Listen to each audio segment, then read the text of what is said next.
Greetings, ladies and gentlemen, on this very special day. This is the What It Takes Radio Company, and on this day, we come to you with interesting ideas. Part of the Interesting Ideas podcast, helping you to become more and the best version of you. In the Jewish New Year, Rosh Hashanah begins at sundown tonight. So tomorrow is a holy holiday. And it is the beginning of what is called the Days of Awe. And for sure we need some awesome, good ideas for today. Can I share a few with you that might get you to make a contribution to the conversation? Greetings once again, ladies and gentlemen. I'm Stan Houston. This is the Interesting Ideas. Maybe we should retitle it from time to time, Important Ideas. Ways to hopefully help you live better now, perhaps make a significant difference in your life and in the lives of others right now. Today at 6 p.m. or sundown, or wherever that happens, the Days of Awe begins in the sense that it will begin the day Rosh Hashanah. It will be the Jewish New Year. And that, of course, goes from this evening until tomorrow evening.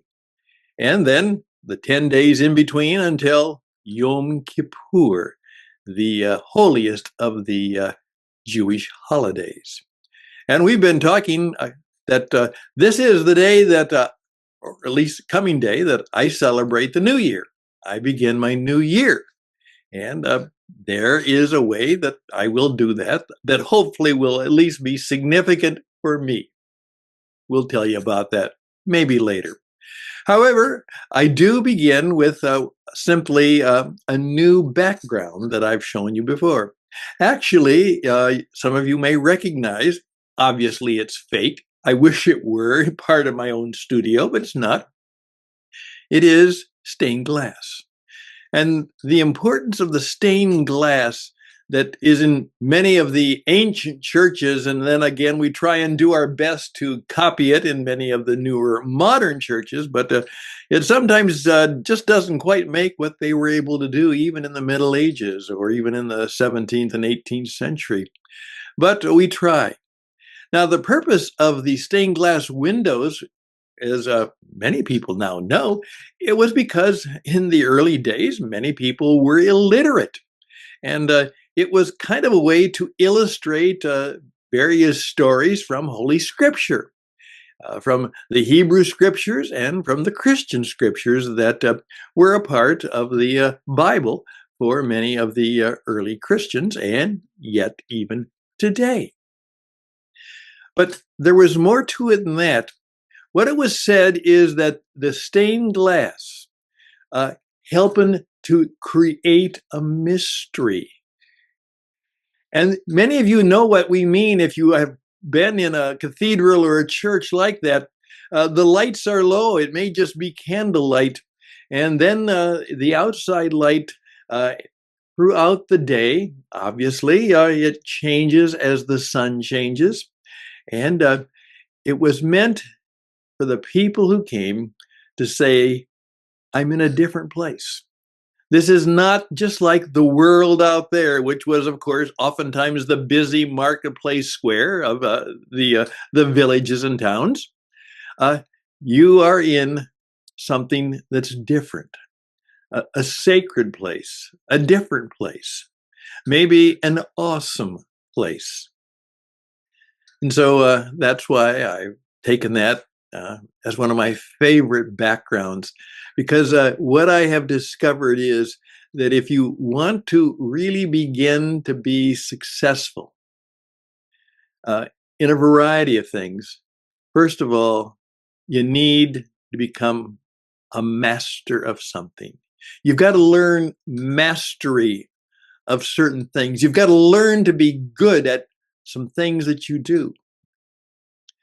Then you have to embrace the fact that life is very much of a mystery.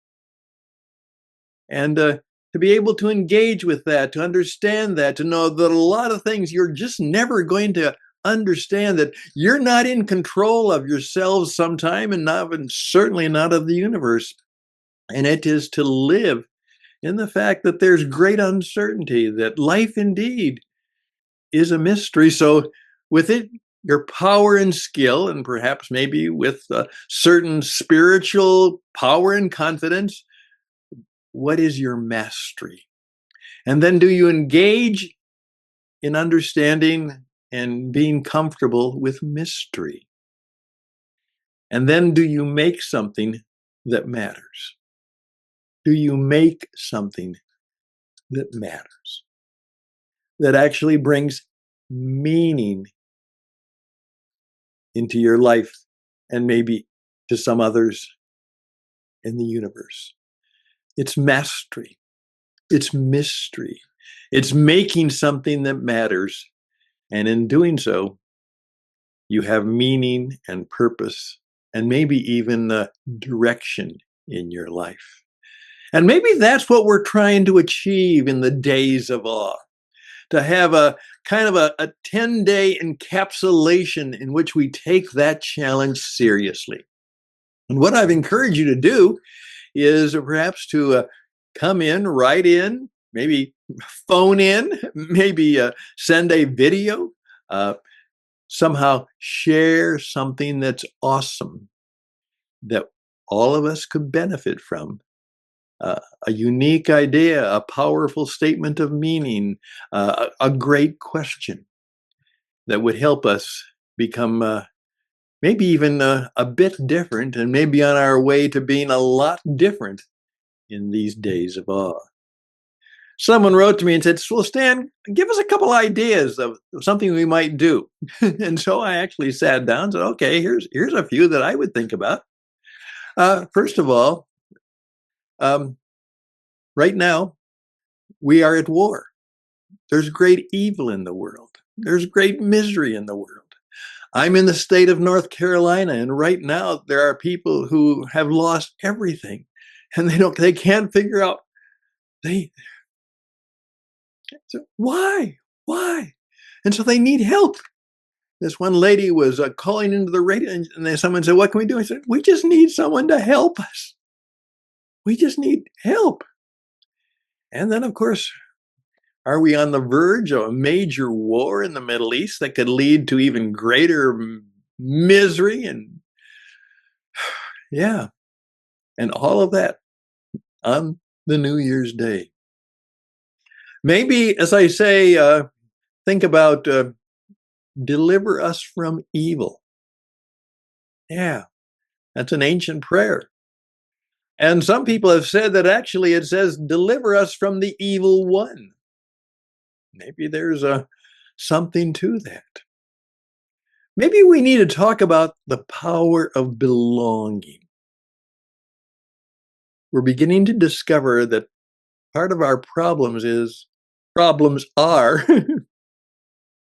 that so many people just lack a sense of belonging. And the social media and all the stuff that we have has not brought us together in community. It's actually separated us in many ways. How about one of my favorite expressions? Treat every person you meet as if they were the most important person in the world. Ever try that? Ever think about that? Could that be something you'd like to talk about? How about this one? Deliver us from all fretfulness. Don't be afraid. Deliver us. I just love the word, the old-fashioned word fretful. Deliver us from all fretfulness. Deliver us from fear. Maybe you want to talk about that. How about the gift of humility without humiliation? You know, most of us fear being humiliated. But sometimes that's the only way we perhaps gain some humility, badly needed by many of us, perhaps most of us. Maybe to request that we gain the gift of humility without substantial humiliation. Would that be nice? How about understanding the power of generosity? Now, one of my friends and clients and characters, that's what he's trying to teach people, that there's great, great power in being generous. That sometime in life you have to discover that you have enough. You have enough money. You have enough stuff. You have enough whatever. And it's time, if you have that stuff and more, to be generous. There's great power in generosity. Maybe that would be something that we need to revisit and renew. Also, I'm said that, that supposedly Ernest Hemingway came up with this expression. I think it was in From Whom the Bell Tolls. He said, all of us are broken. All of us are broken. I'm a broken man in many ways. That's part of my evening and morning prayer. Dear God, I'm a broken man. Please heal my brokenness. All of us are broken, but some of us become strong in the broken places. Would you like to become strong in your broken places? Maybe that's a thought. Maybe that's an aspiration. Maybe that's a prayer.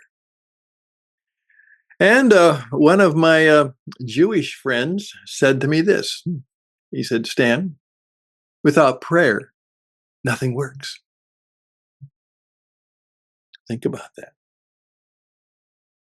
And I said, well, what do you mean? And he said, I mean, without prayer, nothing works. And then he just smiled and turned. Now that's for me to figure out what to do with that. Here's another one. A thankful and grateful heart is seldom a fearful heart. A thankful and grateful heart is seldom a fearful heart. Maybe you'd like to talk about that. Those are just some ideas. I think I could come up with a lot more, but that's what I'm asking you today. What awesome idea or thought or challenge or question would you like to put into the collection, the awesome collection of things that would help us to live better, more powerfully, with less fear, more confidently, right now? Right now. That would mean that perhaps these days of awe could become some of the most awesome days in your life from now on. Let's see if perhaps we can do that. Why don't you reach out to me? Give me some of your awesome ideas. StanHouston@gmail.com, StanHouston@gmail.com. And then kind of join me in the place of mystery. And we'll think about it, maybe pray about it, talk about it, perhaps be encouraged by it. Perhaps we will become brave because of it. Hey, until the next time we're here, sometime within the days of awe, all the best to you, and bye for now.